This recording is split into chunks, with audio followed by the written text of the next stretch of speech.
In the Arkansas of 1909, as well as the rest of the nation, there were few alternatives to the railroad for fast, convenient shipping.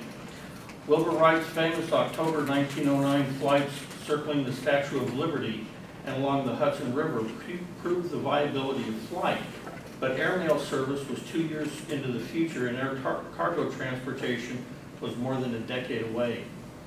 In 1900, the Mack brothers, Jack, Augustus, and William, opened their first bus manufacturing plant.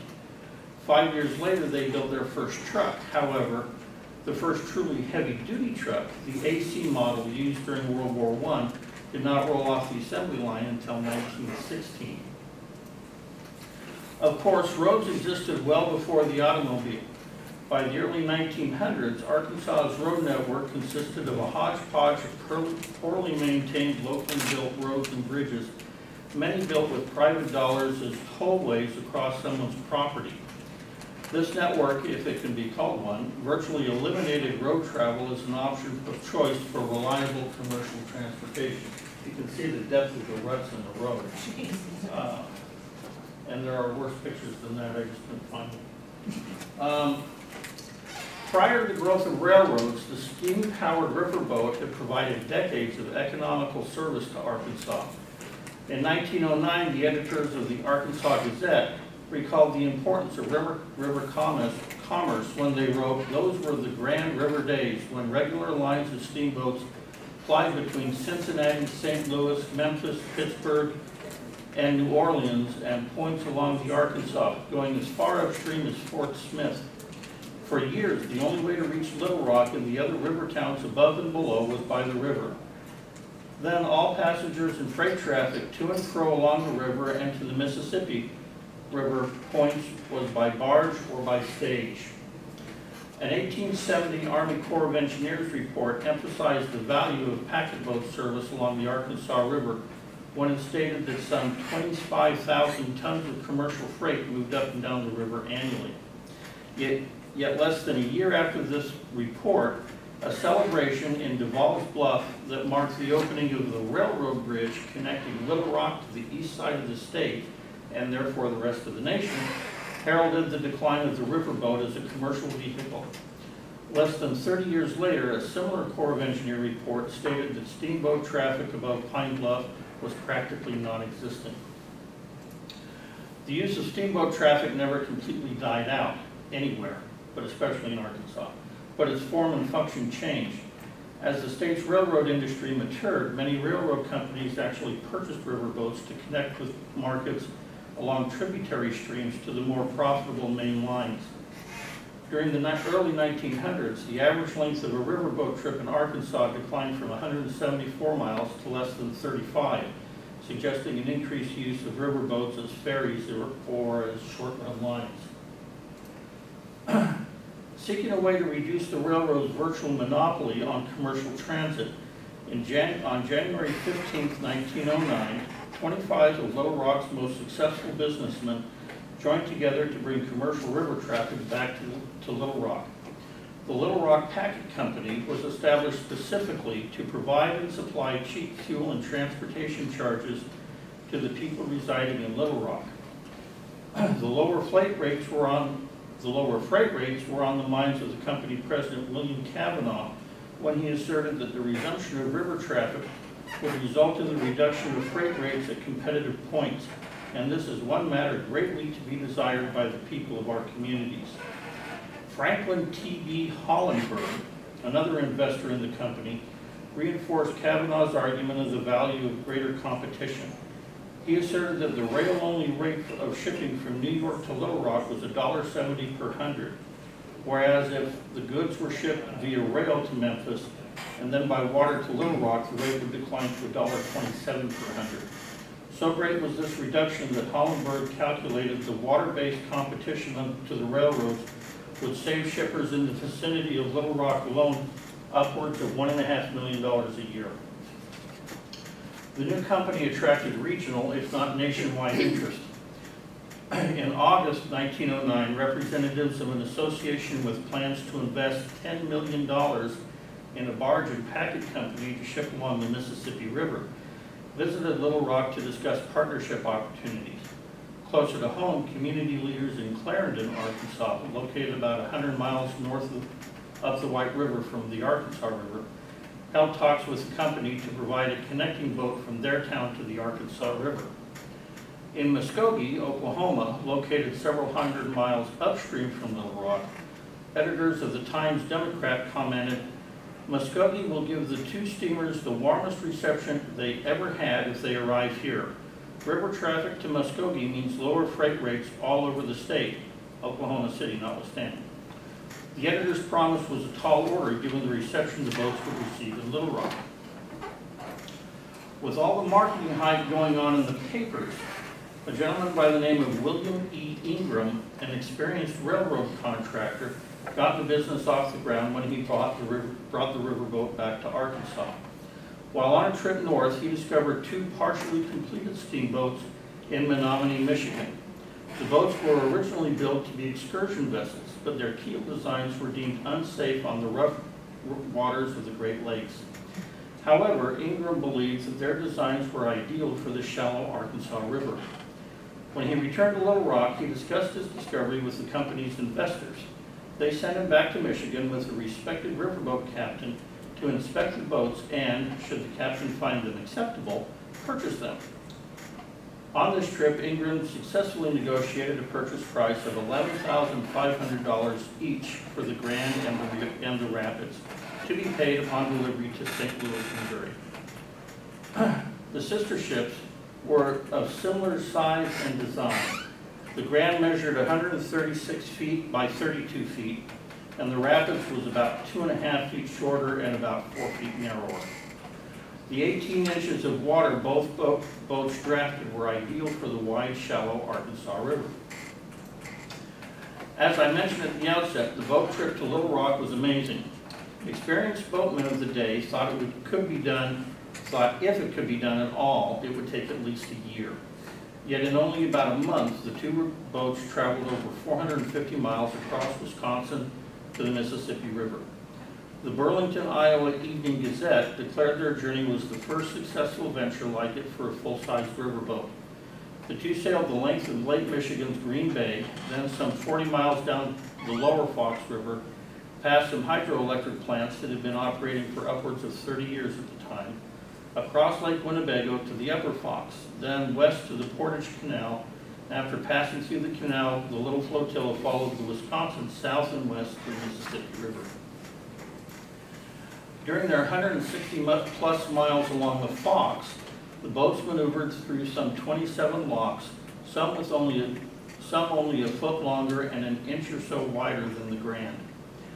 The treacherous current along the river caused one of the boats to hit a barge bridge stanchion, causing some minor damage.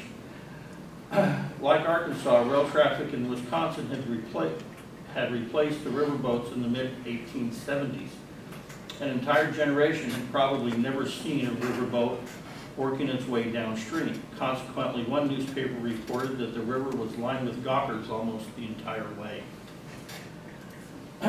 After successfully navigating the Portage Canal, the boat sailed another 175 miles down the Wisconsin to its confluence with the Mississippi north of Dubuque, Iowa. It had been so long since a steamboat had traveled to Wisconsin that the mechanical elements of the drawbridges spanning the river required cleaning and re-greasing before they could be raised to let the boats through. One of the most intriguing challenges the little flotilla faced developed near the end of the trip. This event clearly demonstrated the value of Ingram's knowledge of the railroad industry to the journey. The lift mechanisms that operated the Burlington Route Railroad trestle over the trestle near Prairie du Chien have been completely removed. Ingram sat down with the Burlington Route officials, and together they developed an ingenious solution. Picture in your mind the scene the Burlington, Iowa Evening Gazette reported. The exact time when the boats would reach the bridge was fixed, and two big derricks were dispatched to the scene, one on each side of the span. Bolts were unloosened, and the 65-foot span was elevated into the air 51 feet, allowing the boats to pass through and not delaying the train a minute. In Little Rock, the entire community gathered to greet the two boats with what the Arkansas Gazette called the greatest civic celebration the city has ever known. State and local government offices were closed, along with some of the larger private companies. Programs posted in the local newspapers, the Arkansas Democrat and the older, and therefore wiser, Arkansas Gazette, included speeches from political rivals, Governor Donaghy and company President Kavanaugh. The day's activities also saw boat races, a doubleheader between the Arkansas Travelers and the Nashville Warriors. For those of you who are baseball fans, Arkansas won both ends. A hot air balloon ascension was scheduled for about 3:30 in the afternoon, followed by a fireworks display, including the spectacle of the eruption of Mount Pelée. Music for the event was provided with the first ever statewide band competition. The bands involved also welcomed the boats dockside and participated in a welcoming parade. Although the obstacles the two riverboats overcame was amazing and the scale of the Little Rock celebration was large, the success of the venture it celebrated was short-lived. A period of low water on the Arkansas throughout 1910 and 1911 prevented the boats from establishing regular runs. By 1912, the company was leasing the boats to individuals and other businesses who operated them on other rivers in the state and on the Mississippi. In June 1917, a mere 8 years after it was incorporated with so much excitement, the Harrison Times reported that, plagued by low water on the river throughout its life, the Little Rock Packing Company, organized by the businessmen of Little Rock in 1909 to promote traffic on the Arkansas River, surrendered its charter. For their part, the Grand and the Rapids continued to ply the waters of the Mississippi and Arkansas rivers. The Rapids was fatally damaged in an ice jam near the Paducah, Kentucky in December of 1917. However, its mechanical parts were rescued and installed in a new boat. The Grand, however, continued to operate along the St. Francis, Arkansas, and Mississippi rivers for several decades. Way's Directory of Western River Packets suggested it was still in operation when its 1950 edition went to print. While the concept the founders of the Little Rock Packing Company had was good, modern river commerce today is a vital element in the nation's 21st century economy. But in the early 1900s, the infrastructure needed to provide regular river service on the Arkansas was simply not available. Indeed, it was not until the Army Corps of Engineers opened the McClellan-Kerr Arkansas River navigation system to traffic in 1968 that shippers on the Arkansas had a stable pool from its confluence with the Mississippi to Tulsa, Oklahoma.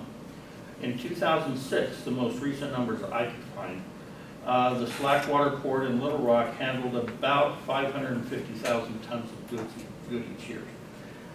To me, it's just a fascinating subject.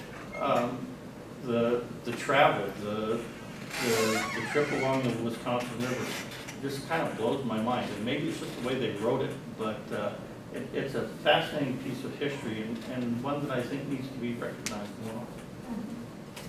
Very nice.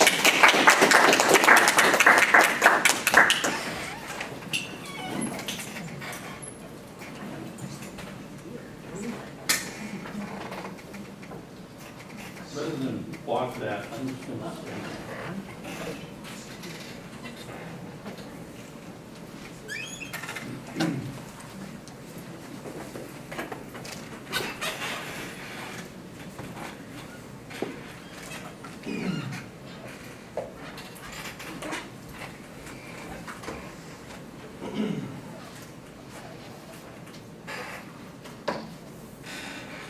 November 11th and 12th, 1940 saw a massive storm ravage Lake Michigan, claiming 3 bulk freight ships at the cost of 66 lives, and left sand dunes 2 feet deep piled throughout downtown Grand Haven, Ottawa County, Michigan. Periods of severe drought from 1930 to 37 had damaged crops and left Lake Michigan at near record low levels. Along the lakeshore, strong continual winds had ruined thousands of acres of farmland as sand from the vast dunes blew inland. Though the dunes had long waxed and waned, the scale of their impact had changed sharply during the 1930s. By 1940, the dunes were moving at the pace of 11 feet per year, and Ottawa County was not the only location to experience these conditions, as up and down the Lake Michigan coast, farms faced similar problems of wind erosion and continued drought. Estimates place the amount of Ottawa County cropland damaged by windblown sand at nearly 28% of the total acreage. The Armistice Day storm not only further drove home the impact of the deepening environmental crisis. Ottawa County is, I should have had my laser pointer, actually, where is it? Right here. Ottawa County is going to be right here in what's considered to be west, or just the upper end of southwest Michigan. The literature in the agricultural crisis of the 1930s is large and principally focused on the Great Plains in the south. A central topic of these works is the impact of the Dust Bowl on the southern Great Plains, drought throughout the Corn Belt Midwest, western states, and erosion and flood control in the south, particularly along the Tennessee and Mississippi rivers. Tied to this, the role of the federal government through the aegis of the New Deal in addressing these issues shapes the overall direction of scholarly discussion. As traditionally constructed, this literature engages the limitations and impact of programs created by the Agricultural Adjustment Act, AAA, and its successors, the Civilian Conservation Corps, and large-scale plans to manage private and public land use. Of special relevance to this paper are the considerations of the Soil Conservation Service, the SCS, as I'll refer to it throughout here, their efforts to promote soil conservation. With the emphasis on the role of the federal and to a lesser extent state agencies, the role of smaller communities and their responses to environmental issues is largely overshadowed or subsumed by the wealth of federal level sources. Historians such as Neil Maurer have argued for a newer perspective that broadens the discussion beyond federal actors to consider the role of culture and community within shaping of policy. Natural phenomena such as the Dust Bowl and flooding in the south devastated individual communities and spurred a greater federal response, but not all areas impacted by environmental issues experience such events. This paper builds on arguments regarding the impact of state and federal policy on soil conservation in local communities, examining one soil conservation district in Ottawa County, Michigan. Though highlighted by severe environmental conditions, unlike the Great Plains or South, they did not receive a massive federal response, nor did all the farmers face the same problems. The West Ottawa County Soil District, formed in 1938, contended not only with a variety of environmental challenges, but also with limited funding from state and federal sources. Yet the district strongly reflected its Dutch community that it emphasized self-reliance and local control, even as the Great Depression wore on. These factors shaped the district's programs that, while fitting into the national program, also warily eyed the larger policies of the Roosevelt administration. Considering the importance of local control, this case study adds to the scholarship, pushing it beyond the Great Plains and the TVA. Once covered with vast stands of white pines, cedars, and assorted hardwoods, logging had removed Ottawa County's tree cover by the 1880s. Much of the lumber contributed to the rebuilding of Chicago after the disastrous 1871 fire. Removing the stumps, grading the land, and establishing farms had proceeded apace, making Ottawa County by 1910 among the most productive agricultural areas in Michigan. Along with corn and cereal crops, the lakeshore townships featured orchards of apples, peaches, plums, grapes, and berries that, when harvested, went by boat from Grand Haven to the markets of Milwaukee and Chicago, giving the area from the Indiana border up until Traverse City the nickname the Fruit Belt. The lakeshore also operated as a tourism venue for travelers from Chicago, Detroit, Cleveland, and St. Louis, all taking advantage of the cooler conditions by Lake Michigan. The lake had also served until the onset of the Great Depression as a major transportation conduit, with passenger and freight ships calling at nearly all the ports. The best of these was the Graham and Morton line, with what it has is my favorite advertising slogan, "The Dustless Road to Happy Land." Ottawa County's diversified agriculture reflected its triangular position between three major industrial centers: Holland and Muskegon on the lakeshore, so Holland, Muskegon up here, and then Grand Rapids off to the east. Grand Rapids at that time was the principal center for household furniture production in the country. An additional facet of Ottawa County is its demographics, notably the large Dutch community, among the largest in the nation at nearly a third of the overall population of the region. Arriving during the 1830s and 1840s, this closely knit and yet narrowly theologically fragmented group of religious dissenters marked the county's farming and political life, emphasizing self-help and community-based charity and circumscribed government. As early as the 1880s, Ottawa County had worked at controlling the dunes along the lake shore to keep them out of farms and orchards. During World War I, a major effort had tackled reforesting the drifting sand areas. 1927 saw the creation of a county conservation commission dedicated to creating a small beach grass nursery to supply their projects. A series of factors had degraded the productivity of the land, and the onset of drought in 1930 was particularly hard on farmers along the Lake Michigan coast. The first came from the severe drought that began in 1930 and continued until 1937, with extended dry periods well into the 1940s. The reduced rain and snowfall, combined with higher than average winter temperatures that inhibited ice cover, lowered lake levels to historic marks during the period. This exposed vast stretches of the sandy coastline, up to a quarter to a third of a mile out into the lake.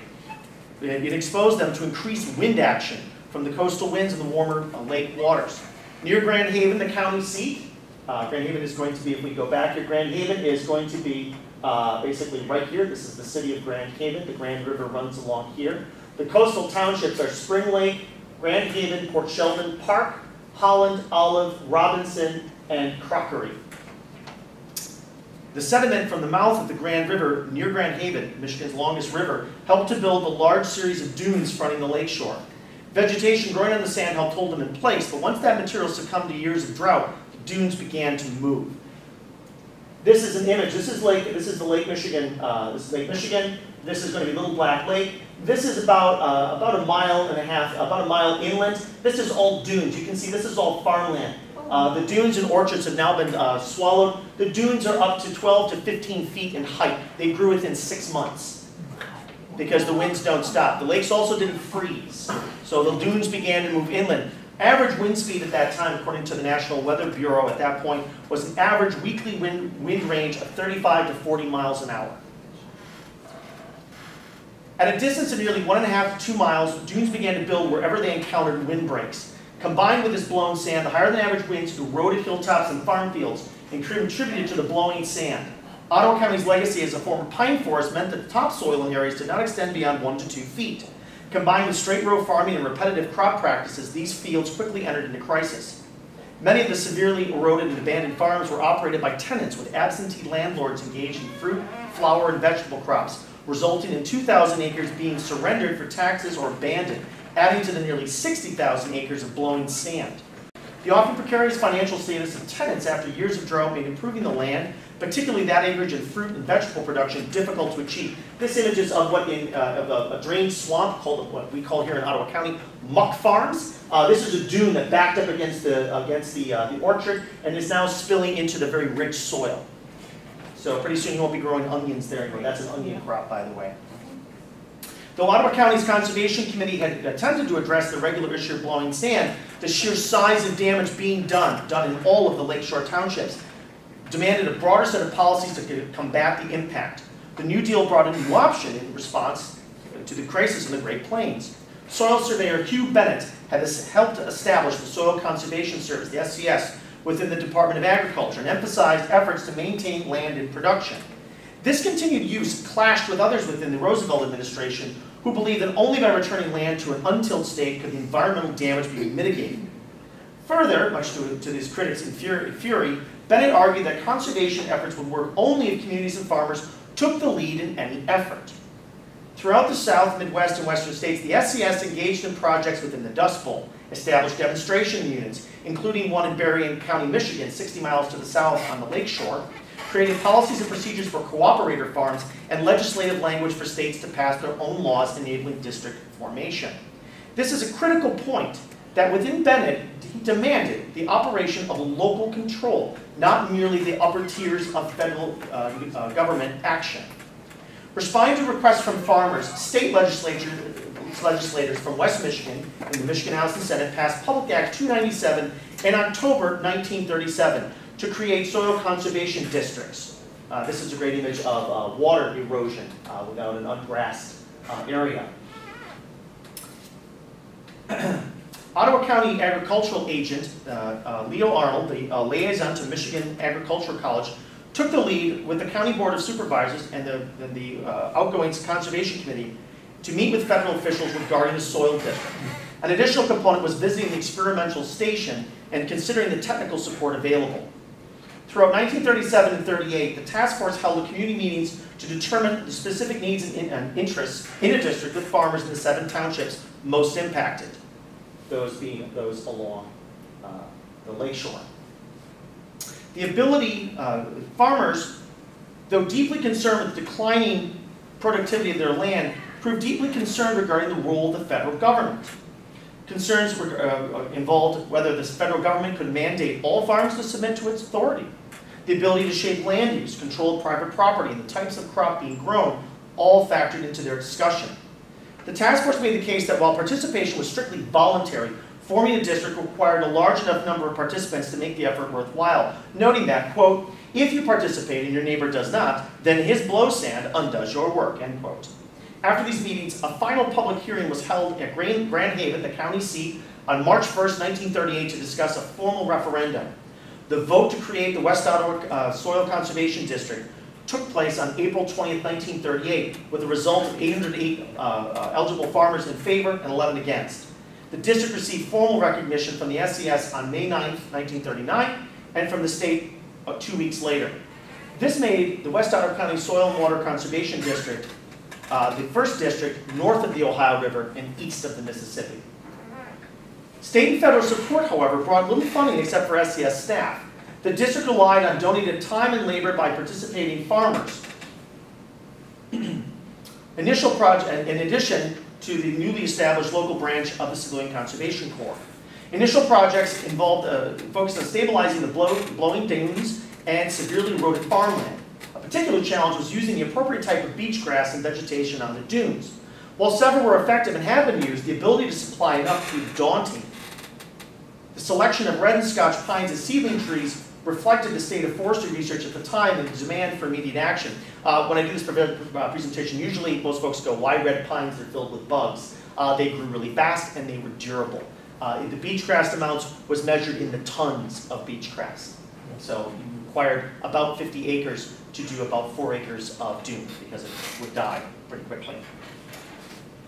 Placement of the Civilian Conservation Corps at camp at Grand Haven provided the labor needed to plant the tons of beach grass and trees across an area of over 90 square miles. Rebuilding needed nutrients in the land still being farmed through volunteer efforts to utilize marl, calcium carbonate, clay, mined from local deposits. Trucks and cooperators were used along with their labor to move materials throughout the district and to rework soils. Letters to the district expressed appreciation for these local measures, demonstrating a traditional concern for neighbor and community. The district proved hesitant to reclaim properties with resident tenants and also very unwilling to undertake actions to remove the land from production except where clearly abandoned. Though state legislation provided for appropriations as warranted, the change in legislative control and the governor's office from New Deal Democrat Frank Murphy, elected in 1936, to staunchly conservative Frank Fitzgerald in 1938, meant that the district could only expect limited money.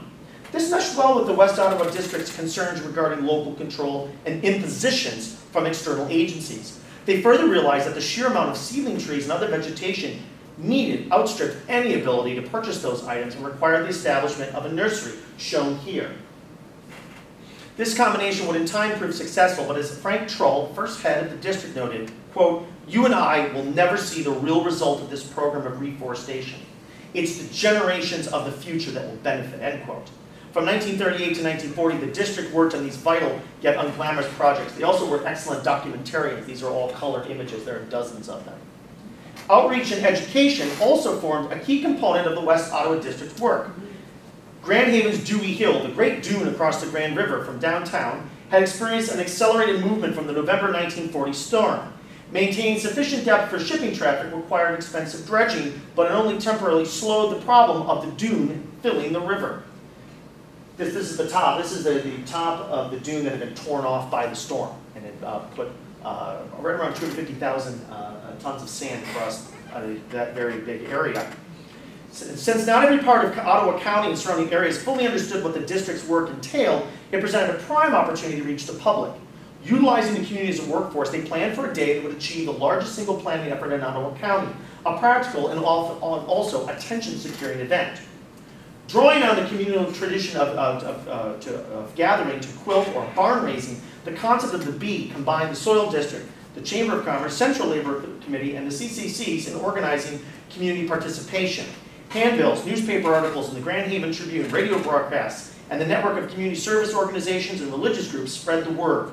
A combination of CCC, over 100 Soil District member farmers, and SCS from Benton Harbor would guide the groups of volunteers to the areas and teach them how to plant and space the new saplings within the areas of palings, sticks cut to reduce wind action on the sand. April 19, 1941 dawned gray and rainy with a cold wind coming off of Lake Michigan. Regardless, the weeks of planning and pre-positioning of thousands of saplings would come to fruition that day. This is the lakes. This is going to be the lakeside. This is the river. All of the areas are broken down. This is the map, and this is all of the number of trees that they expected to put into those areas. The next one is also all the volunteers and the different groups. So it's including the Grand Haven Women's Club, companies, the Story and Clark Piano Company. So all of these firms are going to come out and do that. Following a parade through downtown, participants crossed a temporary bridge of scows to Dewey Hill. This is downtown, it's Story and Clark Piano Company. A delegation of observers from Washington, led by Director Hugh Bennett, joined the parade and planted the ceremonial first tree of the day. Other delegations from state and local conservation agencies, faculty from Michigan State College, newspaper and radio reporters from across the country, and even newsreel crews from Fox and Universal. As a model district based in voluntary participation, national leaders hope to use its experience to encourage other districts to engage in such events. Community participation had long concerned organizers, but that Saturday the community came out in force with around 850 to 1,000 people actively planting, nearly 10% of Grand Haven's population of 8,000. News stories reported the smiles of sand-covered people as they returned to their homes and hailed the effort as a symbol of Midwestern spirit. For the district, it had proven successful not only regarding tree planting, but also the heightened awareness of its work. Despite not achieving their admittedly lofty goal, the effort demonstrated the public commitment and interest in stabilizing Dewey Hill. Further efforts to fill the gaps and finish the job would take place with groups like the Boy Scouts, working on the slopes of Dewey Hill until it was finished. The CCC would continue planning until early 1942, when the onset of World War II ended the program as young men entered the military. Once again, the workload rested fully on the community. And by the 1950s, stabilization efforts started in 1941 had started to take hold and sharply reduced Dewey Hill's movement. This also included the creation in many of those areas of a park system. Today, the Ottawa County Parks and its extensive holdings along Lake Michigan, including Dewey Hill. The success of the West Ottawa District's efforts to stabilize dunes and reduce blowing sand, coupled with their outreach efforts in the 1941 planting, provided a strong boost to conservation efforts county-wide. Even the return of a more normalized weather pattern did not end efforts, particularly as water and wind erosion continued to impact interior townships. 5 joined between 1942 and 1945 and began efforts much as on the Great Plains with terracing, strip crops, grassing of waterways, and other tillage and topographic efforts to reduce runoff. Even today, the windbreaks and woodlots planted provide protection from wind and help stabilize areas.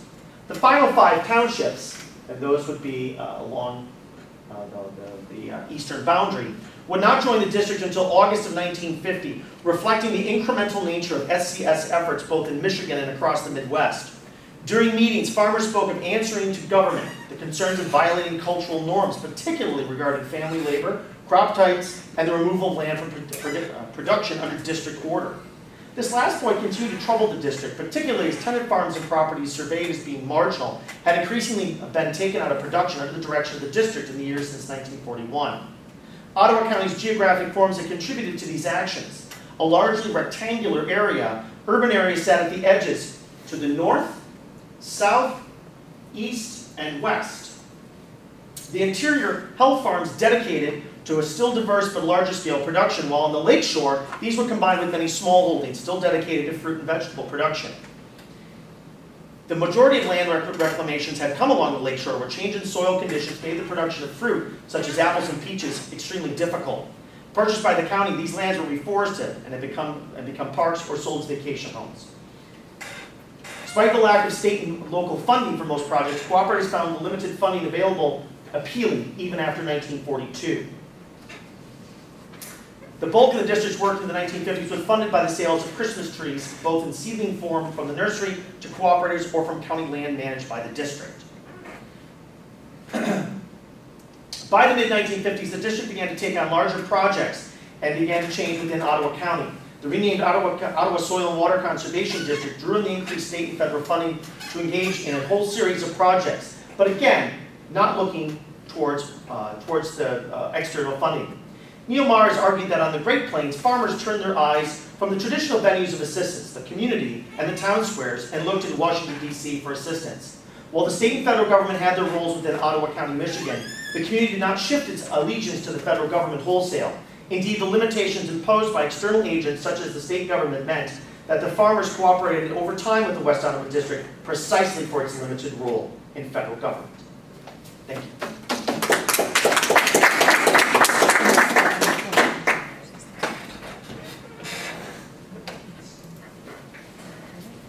Very cool. Thank you. Thank you. Who knew? You could make like an eco-horror film about creeping sand dunes. Yeah, totally. You know, we're so used to seeing the pictures from Oklahoma and such of the sand creeping across the prairies, and here we are. Very interesting. I was unaware about it. Yeah, no beach blanket bingo there. Yeah, exactly. Yeah. My presentation is, I guess, somewhat congruent with that. I'm from the University of Wisconsin at Whitewater, one of the regional campuses. I love serendipity in history. You know, how do you get on a particular topic? I got on this particular topic because I had covered, I'm a journalist by vocation for many, many years. And more lately come to the academic side of things, trained as a historian, so I combine the two. I write about the intersection of journalism and social movements, particularly the conservation movement of the early 20th century in the United States. So I had written about this. My book is about this, which had grown out of my dissertation. And there were scattered things in my research I ran across about the use of explosives in clearing land that had been logged over in way for what we thought was going to be an agricultural renaissance in the northern parts of Michigan, Wisconsin, and Minnesota. It was only a little later that I came across, well, many years later, an article in a popular magazine called Our Wisconsin about the promotion of dynamite and later TNT in the woods, and I'd seen scattered references to this, and I just thought, hey, I could do a paper on this. So this is how this came about. So it's a topic I've been pursuing for a long time, but this is one facet of the topic. For those of you from this area are probably quite familiar with the lore of the lumber era in what we call the Great Lakes states, Michigan, Wisconsin, Minnesota. Starting really immediately after the Civil War, and finally petering out about 1910, when the last of the giant white pines were cut. Those of you who have been privileged to see some of the few remaining stands of old-growth white pine in this part of the country know just how enormous these trees are. We have Hartwick pines up in Michigan, for example. Some of these trees, the trunks literally were 3 feet across, and the 3 grown men would be required to stretch around the circumference of one. So these were enormous. They were clear-cut. They were sledded to lumber camps in the winter, and then later floated on rivers down to lumber mills at places like Muskegon or Stillwater, Minnesota. And the timber was largely cut, first Michigan, then Wisconsin, then Minnesota. And the lumber companies such as Weyerhaeuser and others later moved on to the Pacific Northwest, also to the pine lands of the South. And we were left with the cutover, as it was commonly known. This picture is not particularly dramatic, unusual. It is fully representative of what much of this land looked like. This particular tract is in Wisconsin. It was cut over. You can see the stumps there. You can see also a lot of what we called slash, which was left by the lumbermen. This contributed to the raking of the areas by wildfires constantly. A lot of this land was held on speculative terms by lumber companies after it was cut. The land was cheap, it was practically worthless, the taxes were low, they held on to it for a long time, eventually abandoning it for back taxes. And so this is an area in the 3 states of 40 million acres. To give you some perspective, that is an area the size of the state of Washington. Okay, so this is an enormous area of land, much of which looks very much like this. After 1910 and into the 1920s, the continuous question was what to do with this acreage. Clear more land. It's a title of an agricultural bulletin from the state of Wisconsin that I appropriated. What you see there on the right is a stump pulling machine. All the states, Michigan, Wisconsin, Minnesota, their state governments and their agricultural colleges, their land grant colleges, very aggressively promoted the growing of crops in the northern parts of the states, the northeast part of Minnesota. The problem, one of the chief obstacles, was the stumps. Pine stumps are very large and they're very resistant to rot because they are full of resin. In the South, for years, they made turpentine from pine trees. This keeps them from rotting. Hardwood stumps would be gone within a few years. Pine stumps would last for decades. We're just to the point now where the last of them are really gone. It takes that long. The agricultural colleges, wanting to expand their political influence, and literally their turf, aggressively promote land clearing. And they also are looking for immigrants to come into the land, particularly at this time from Eastern and Southern Europe, also from Scandinavia, Germany, and many tracts promoted in various languages to bring people into the land, urging them to clear the land and to farm it, maybe to start a dairy, hay crops, grasses, but first you've got to get rid of the stumps. Okay.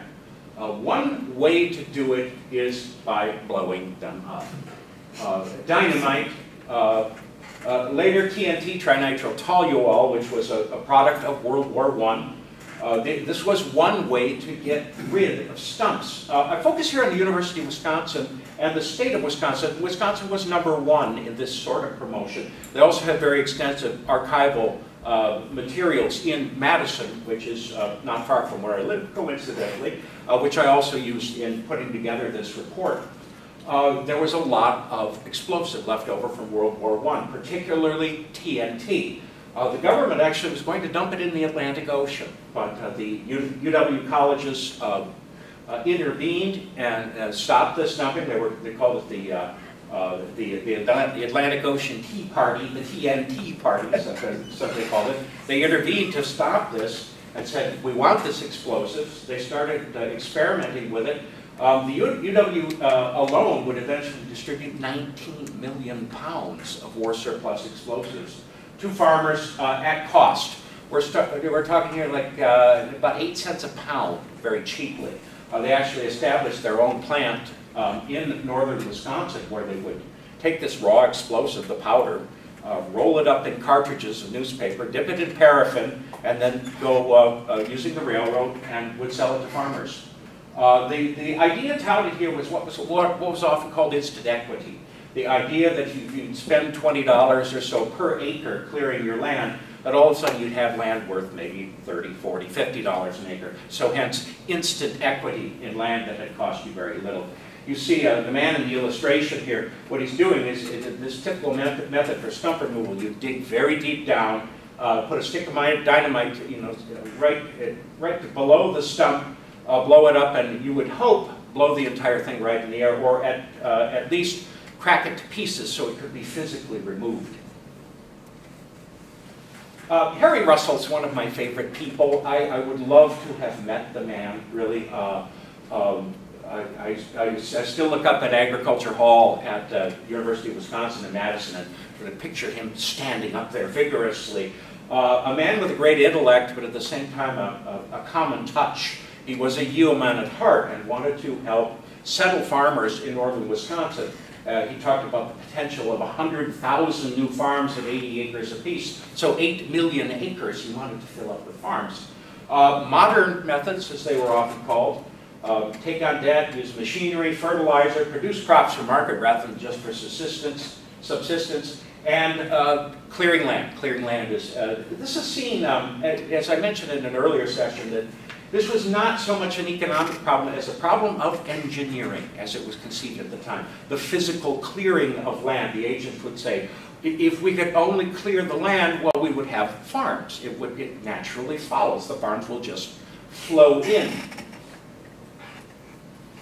a lot of commercial interests involved in this. As I said, much of this explosive was given away at cost, or very close to cost.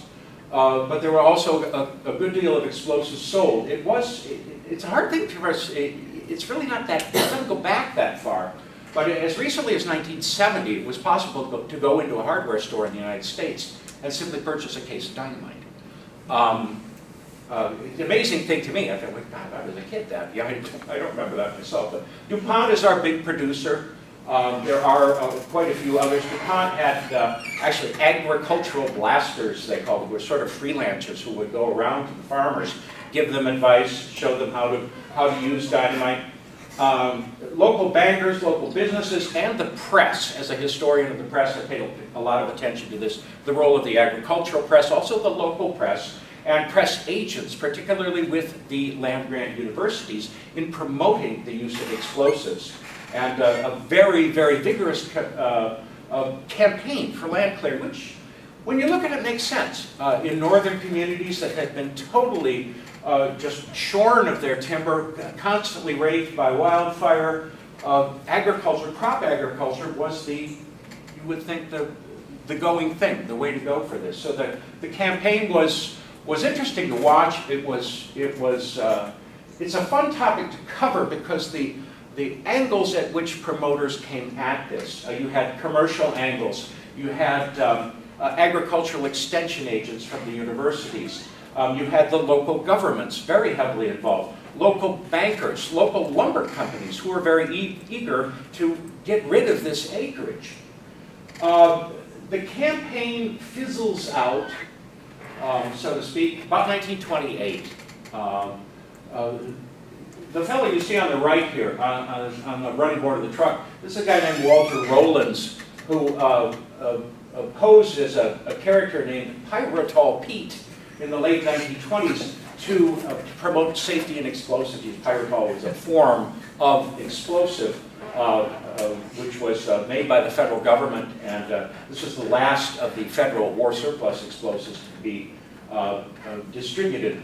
One of the problems with use of explosives was that quite a few people were being killed in the process. I was unable to, we didn't keep statistics like that at the government level, a national level. I was able to nail down at least 3 dozen deaths in the Lake States. I'm sure there were many, many more. This was in about a 10-year period, by looking at newspaper archives and simply entering, farmer killed, dynamite, TNT, whatever. And these explosions were actually not all that uncommon, despite assurances from companies like DuPont that this was really all just a lot of hysteria and all. The chief problem with the use of explosives by non-professional blasters was that the pros, you've all seen the old cartoons where people press the generator and the thing blows up. That's electric detonation. It's a lot safer than simply lighting a fuse. Most farmers could not afford that. They lit fuses. The fuses sometimes were damp or kinked. What happens? You've all seen the old Tom and Jerry cartoon. What happens? The dynamite doesn't go off. What do? You go and you look at it, and right as you're looking at it, boom, it blows up in your face. This was more common than you might think, and of course, in real life, it's not funny. This was referred to as hang fire. So we do see a lot of accounts in the press about people literally being blown to bits by dynamite while blasting stumps. Or just mutilated, and a lot of really terrible tragedies because of this. We had been on a massive tear for reclamation of land before about 1920. Herbert Hoover started this with the food production aid during the World War I. The problem was that crop prices crashed about 1920, and they were, by about 21, 22, they were half of what they had been just a few years before. And all of a sudden, we are not looking at increasing landed production. We're looking at possibly decreasing it. So this led to a movement by Wisconsin and the other states. You see this in really all the states in the upper Midwest, right about the same time. The idea that perhaps we should not farm every acre. We should not plow everything to the borders. We should not encourage production of crops in sandy or acidic soils, soils that might be better suited to timber production, recreation. So we would see the lake states drop this idea of land clearing and replace it with an idea of land use, which was later exemplified most heavily in Wisconsin with the idea of rural zoning, where it would actually be illegal to farm much land up in the North Country. Ironically, this fellow here, Pyritol Pete, Walter Rowlands was his name, was one of the chief exponents of rural zoning later on. So the speed with which people changed their tune on this issue really is quite amazing. A lot of it was due to tax reversion. So a brief, somewhat colorful example in our history, but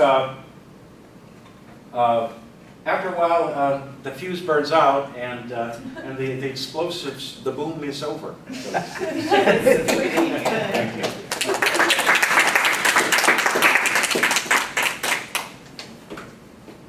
I have copies of the paper here.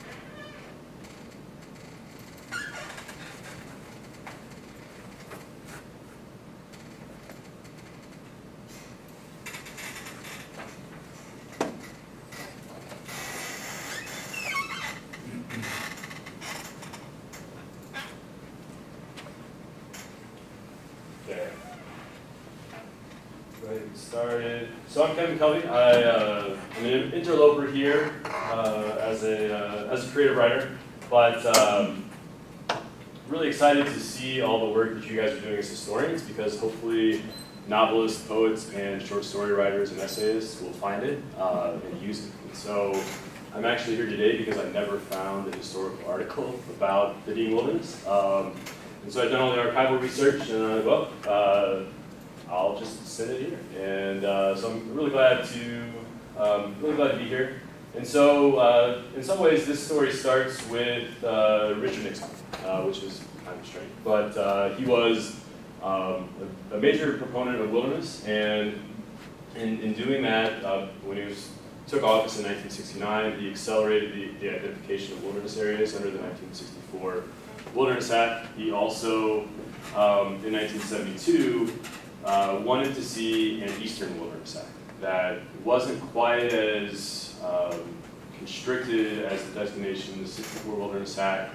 And so that's really kind of how we get to a lot of the wilderness in the East. So you get things in Arkansas, or Alabama, or Missouri, or Indiana, or Illinois. And so, just to cover all my bases, I don't think you guys go back this far, but I want to go back to the glaciers, because the part that I'm talking about here is right here in southern Indiana. And so I kind of bring this up only because this part of Indiana and Illinois and into Ohio is very similar. Okay, and so just like you guys have been talking about northern Wisconsin and northern Michigan, those same bands of vegetation and ecology and environmental areas stretch across Indiana, Illinois, and Ohio. So to me, they're really kind of their own unit to consider. This is Indiana before white settlement. This is taken from survey records. This shows just a lot of different kinds of forests. Indiana itself is really interesting because you have a lot of prairie and wet prairie. A lot of this is beech maple forest, and this is really kind of the area that we are looking at. Have another look at it, but this is really Indiana today. And so this right there is really the area that we're concentrated on for the wilderness in Indiana. And so in 1923, matching up with a lot of other presentations today, this land was owned and farmed. And so you can see the township here, Polk Township, which is mostly now the wilderness area. So you can see that over the years it starts to change. At this time, most of Indiana, kind of going back to this sort of thing, half of Indiana was deforested by the Civil War. between the Civil War and 1900, 6 million more acres were cut. So really by 1900, Indiana was totally clear cut.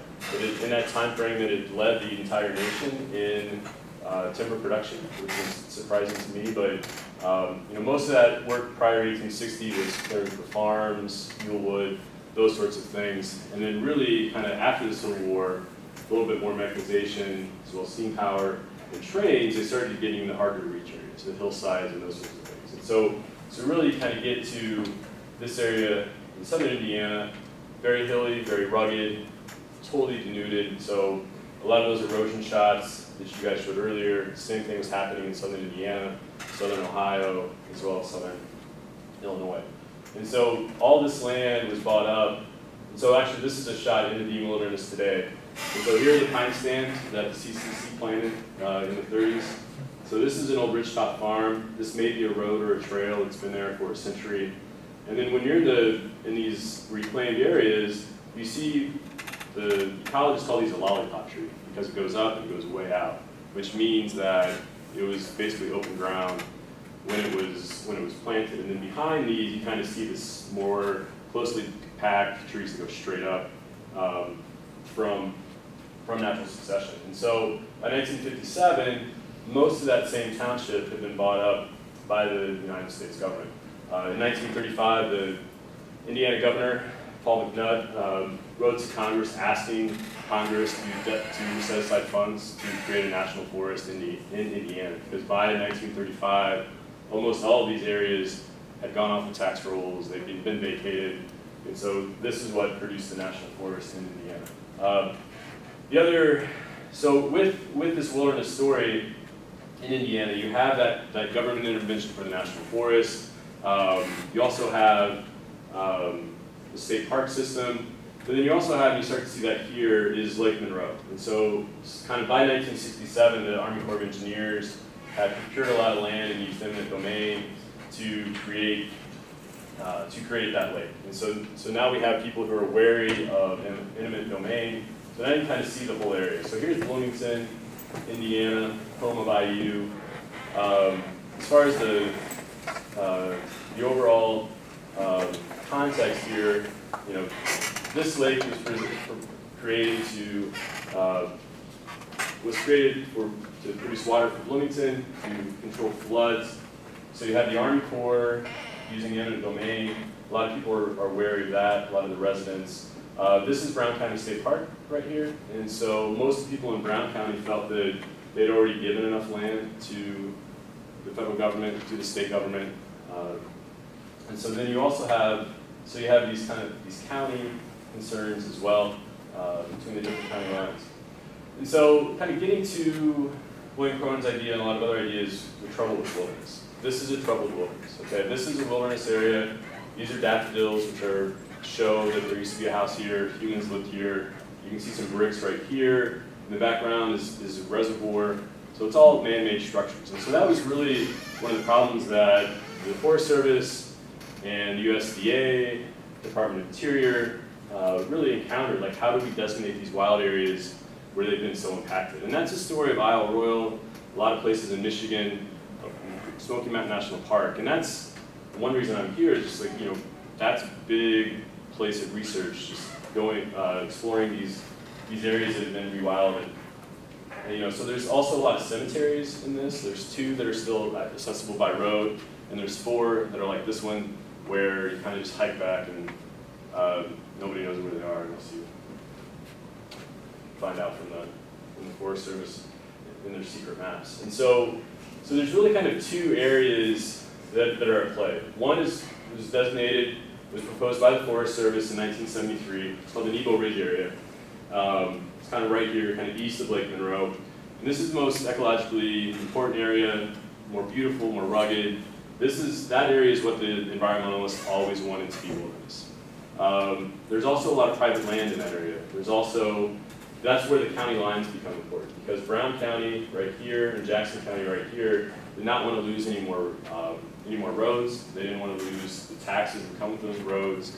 They didn't want to lose any more economic prosperity from this public land. And so a lot of the opponents always proposed over here closer to Lake Monroe. This boundary here is about 30,000 acres, which is the farthest extent. You know, and then you get to that smaller acreage of about 15,000. So this is really kind of what you're looking at between 1972 to 1975. But that's not the way it worked. And so between 1973 and 1982, there were many proposals and counter-proposals, some from the Forest Service, some from groups like NPER, which is kind of some Wilmington professors and some students and some environmentalists. You get these concerned citizens of Nebo Ridge area, which were against that. They proposed this area over here, which actually eventually became the wilderness area. And so this kind of went back and forth over a number of years. They really thought they had it figured out by 1979 with the Salt Creek Compromise. And that's, but then the Indiana DNR didn't want that. So there's just kind of this long sordid history of all these competing factions to create this wilderness area. And so really the goals of the proponents, they wanted this big, big area. They wanted to connect to Brown County State Park. They wanted really just as much as they could get all in this area. They wanted to they wanted to connect it around Lake Monroe, so it really kind of became this huge complex of wilderness area. But there's a lot of opponents. This is from Nettie and Orlitha of the Van Buren Township Home Ec Club, and so they're writing. This is a letter to Congress opposing the Wilderness Club, and so there's all this really interesting local opposition. So it's landowners, but it's also just a lot of other people who are, and this is from the Board of Realtors, and again, this is kind of 73 and 74, kind of the early parts. And so these opponents, you had the locals, the weekenders who owned land there, you had a lot of timber interests, hunters, and those sorts of things. I already mentioned the local governments. There's also a little bit of kind of these outsiders and these environmentalists and these people from IU, these intellectuals who were supporting it. So there's a little bit of that kind of small town versus university town. Then there's a lot of the users, fishers and hunters. There's also a big thing going on at the same time about off-road vehicles and making more trails for those in the state forests and national forests, causing destruction that way. So this gets us to 1974. So what happens by 1974 is the Nebo Ridge area is taken out of the bill. And so the Eastern Wilderness Act passes with a number of new wilderness areas or wilderness study areas, but Nebo Ridge in Indiana isn't included. There's one in Illinois that's not included, and nothing in Ohio was ever included to begin with. And so then we get to 1975 and the Sierra Club, and the Sierra Club's like, forget all that, we're doing it again. And so we kind of started over. This is a nice overview of the whole area. It's in a publication that came out in 1975, but it really never got any traction, and it didn't get any traction with the state government, it didn't get any traction with the opposition, it didn't get any traction at the federal level, either in the U.S. Senate or in the U.S. Congress. Congressman Lee Hamilton, whose area this was in, he was kind of the last on board, and then not really until 1980. So he was always really the one kind of holding it up because there was so much opposition. Another important one is a 77 wilderness proposal, and this is where you start to see some compromise starting to take place. So they've taken out all the roads, they're not going to close any roads. You get this sort of kind of these excised units, they're working around private land here and here and here. And so again, it still connects up to Brown County and Brown County State Park, but it doesn't close as many roads, it doesn't take the private land. And that's really where the issues started to get to resolve. This map is also important to look at because this part right here is owned or managed, the diagonal part here, is owned and managed by the Army Corps of Engineers. And they've been totally out of it, except for creating the reservoir. But at the same time, during the time that all this is happening, the Indiana Department of Natural Resources started leasing this. And at kind of about this time in 1977, they started making some improvements on that land for fish and wildlife, really kind of destroying the landscape basically to make it better for ducks and deer and that sort of thing. So that becomes important later. So they've gone back and forth. this also goes into RARE 2, which is the Wilderness Area Review and Evaluation. This was a government program to RARE 1 and RARE 2 were government programs to identify wilderness areas, both for the 64 Wilderness Act and the Eastern Wilderness Act. And so the work that they did here was used all over the United States. It's been used to designate national monuments, all kinds of things have been designated to come out of this work. What was happening in Indiana is that the U.S. Forest Service really stuck to the criteria, or misinterpreted the criteria. So there's a lot of back and forth, 77, 78, 79, of U.S. Forest Service said first, no, there's not any roadless areas according to these criteria. The proponents countersued and said, no, there's actually 10 that we want to see. There ended up being 3. Salt Creek and Copalo, which were on the maps earlier, and then Mogan Ridge, which was further south in Indiana, closer to the Ohio River. So we get to this Salt Creek compromise. We're just heading into 1980. Again, lose some ground over here, pick up some ground over here, but we still have that Corps of Engineers ground and leased by the DNR. And so we get to this compromise. Again, we get that kind of 15,000, the big block. We get all parties in agreement, even the opponents. There's a little split with the concerned citizens, where some people are basically just like, no, we're never going to have wilderness. And so they get this all figured out. The senators are on board, the House of Representatives are on board, the state's on board, well, not the whole state, most of the state's on board, and then DNR kind of out of the blue was like, no, we don't want you to use this 3,000 acres that we've leased because we've made all these improvements. And so the whole time this is going on, DNR is slightly undercutting what this is doing. And I think a lot of this, is in response to the environmental movement itself. The hook and bullet guys and the commodity forestry guys, they're seeing this encroachment on what just used to be theirs that they could just use. There are still some forest openings and some wildlife ponds that are on the deem that they put in the 50s and 60s. And so another thing is things like the Nature Conservancy and the Division of Nature Preserves that they really started to preserve a lot of land just to preserve it. And so I feel like this is in response to some of that, some aspects of the environmental movement. And so then the Governor Orr in 1980 is like, okay, I thought we had it figured out, now we're back to the drawing board. And so this is really his proposal around 1980, and this essentially got everybody on board to use this space. So these are the spaces over here that the environmentalists really wanted to have. They're more ecologically significant. These are the places that the opponents wanted to have. This is going back 10 years when they first started to have this. And so these 3 areas became the wilderness area. Something that came out of that fight, and this is also the case for Ohio, is that there were backcountry designations in state forests. So they're basically like, so you didn't get everything you wanted, we'll put a couple backcountry areas set up in a couple of these forests. 20 years later, the governor starts logging this, and that's really kind of more like 2000, mid-2000s. They also got the maintenance of the cemeteries. They got fewer roads closed, guaranteed access, and hundreds of fishers and horse riders. But there's also part of the deal was less opposition to logging on other parts of the forest. So it's like you get this part, you get 12,000 acres, we get the other 200,000 to log.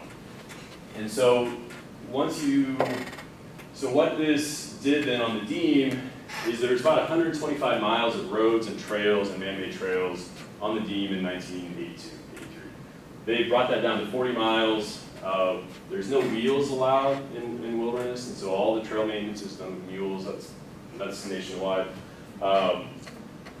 It's actually pretty heavily used, so there are some infrastructure issues, like they need probably more bathrooms and some of those sorts of things. And so I come back to the glaciers because everything I just outlined about Indiana applies to Illinois and it applies to Ohio. And so in Ohio, deep in the archival stuff that I find one mention of the Archer's Fork Wilderness Study Area. Just one little mention of it. So I don't know what happened to it. I never see it in any congressional data or congressional record or anything. There is a large backcountry area in southeastern Ohio in the state forest. And so they got that out of it.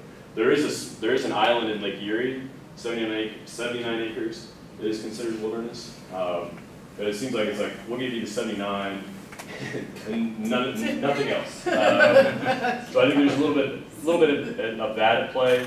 And then in Illinois, they persevered. And so that multi-unit kind of look where there's a lot of different wilderness areas spread out is what they ended up getting with the Illinois Wilderness Act of 1990. So that's 27,000 acres in the Shawnee National Forest, and it's spread across the forest. Okay, so we have kind of two units on the left here, kind of like the Dean Wilderness. And so this is basically what would happen if Mogan Ridge would have been approved as well. You would have this kind of spread out wilderness area. And so this is the Dean today. This is, there's another shot that I thought, seeing all your pictures of the, from the 20s and 30s, I remember there's a shot, basically the same shot, where there's some trees, but there's some open ridge tops and a lot of roads that you can see. And this is from the Hickory Ridge Lookout Tower. So it's one of the, there used to be fire towers all over our national forest, and now they use airplanes and satellites and things. And so this is a view from that, totally forested. We can get into the debate. I have two books there that get into the debate, but this is wilderness or not. But it's been interesting to do this. I'd like to look a little bit more into what happened in Illinois and in Ohio. Just kind of take them as kind of their own unit. I could maybe go into the Twain in Missouri. I think it's hard to go north because the ecology is so different. But it's been a lot of fun to do this, and glad to have you guys listen to. I appreciate it.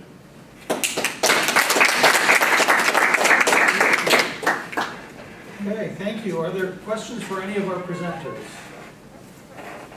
I could make a suggestion for a book. Yeah. It wouldn't be like the ecological piece would be, as you point out, but the politics might be useful. It's called 60s Sandstorm by Brian Culp, and it's about the formation of Sleeping Bear Dunes National Lakeshore. So the politics would be rather than the ecology. Yeah. I was going to bring up Indiana Dunes because they were approved that in addition to the Indiana Dunes was approved at the same time as Dean Wilderness, and I kind of did a little bit more research. I'm like, oh wait, that's like That's a whole other presentation. Like I said, politics, not ecology. I live near Arches Fork, by the way. It's mountain biking, hiking, but it's national forest. It's not protected by any Wilderness Act. Yeah. Yes? A question is for Charles. What was the justification for the year-long proposed timeline?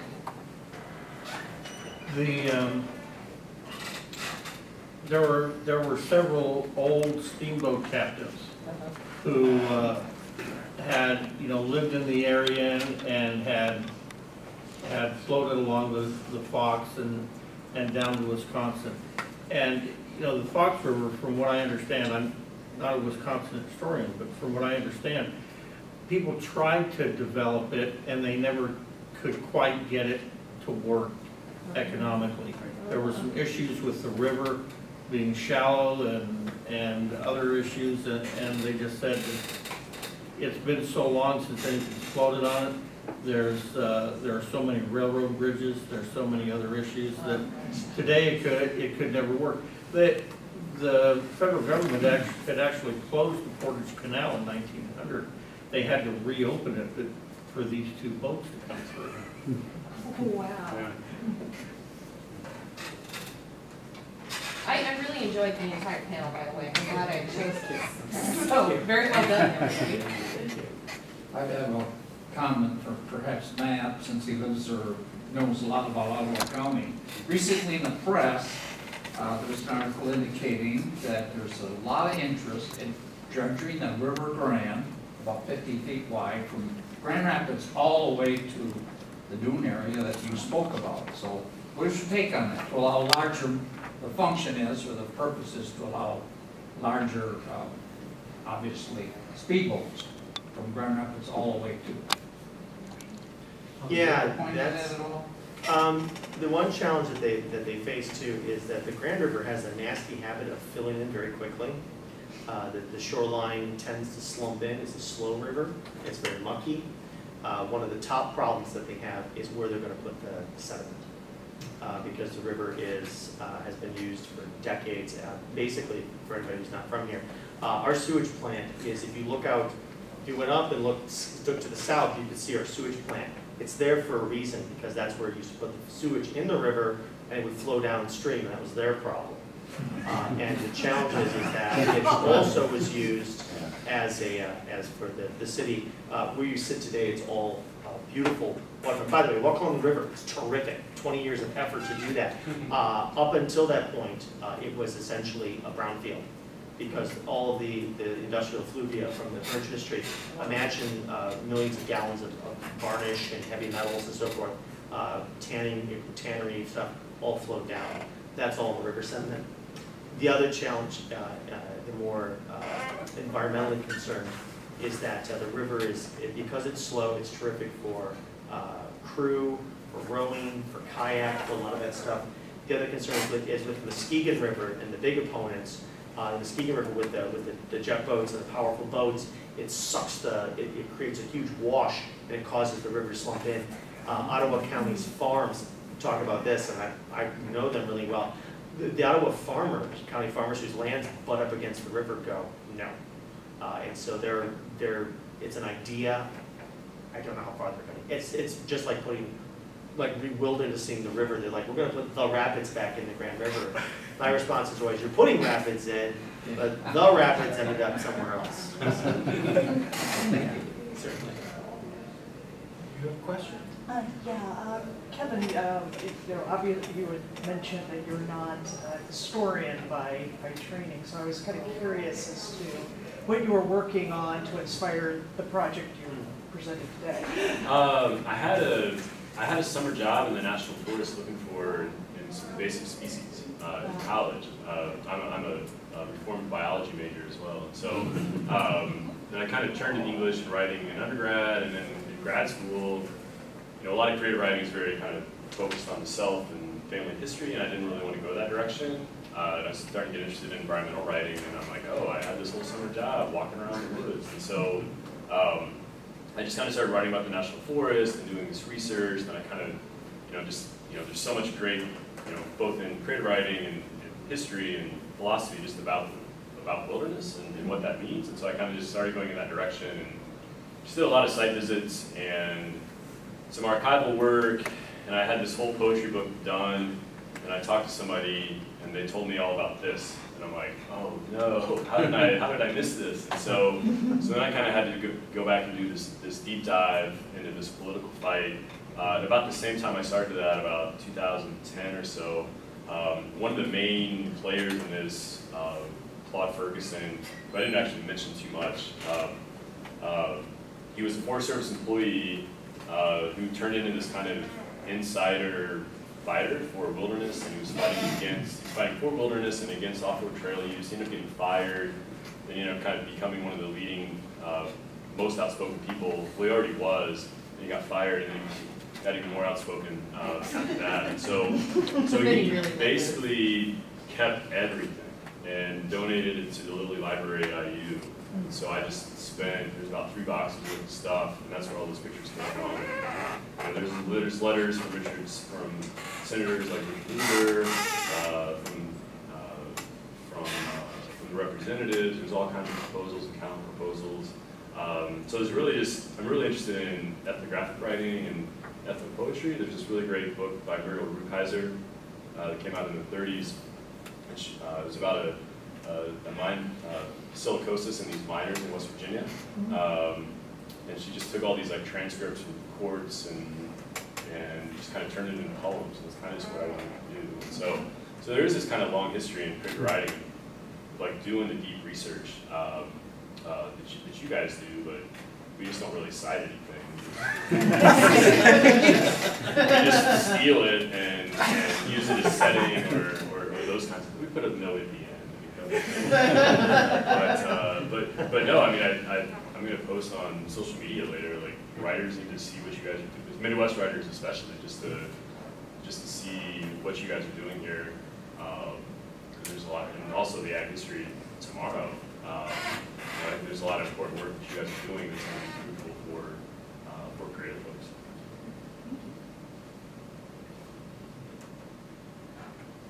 Other questions? Well, thank you all for more excellent papers.